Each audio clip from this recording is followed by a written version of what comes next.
काय नक्की तू काय करते, कसं शिक्षण घेते आणि कुठली असतो? मी माझी परिस्थिती सांगते. मला आई वडील दोन्ही नाहीये. मी माझ्या स्वतःच्या जीवावरती शिक्षण करत होते.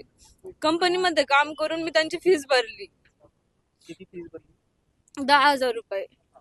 त्यांनी त्या दिवशी कॉल केला. मी त्यांना म्हटले एक्झाम फॉर्मचं काय सर. सर काय म्हटले की दीदी फक्त तू फीस भर, पैसे भर. एक्झाम फॉर्मचं तुला हॉल तिकीट भेटेल ते माझी जिम्मेदारी. का भेटत नाही आम्हाला हॉल तिकीट? का आमची फीस देत नाही येते? आज काय कळालं, आज कशासाठी आली? आणि आज 10 वाजता पेपर असं कळलं. युनिव्हर्सिटीची नोटीस आलेली आम्हाला. सगळ्या कॉलेजचे 4 तारखेला पेपर होते आणि आमच्याच कॉलेजचे का नाही झाले? काय कळालं आज तुम्ही झालं? ते म्हणतात दोन्ही सेमिस्टरची एक्झाम एकत्र राहील समजा. तुम्हाला माहितीच नव्हतं तुमचं ते हॉल तिकीट नाही मिळणार तुम्हाला काय? नाही सरने आयडिया दिली होती की हा भेटल पण आणखी भेटत नाहीये. आता काय मागणी तुमची? आता आमची मागणी आहे की आमचे पेपर व्हायला पाहिजे, आमचं बॅक नाही लागलं पाहिजे.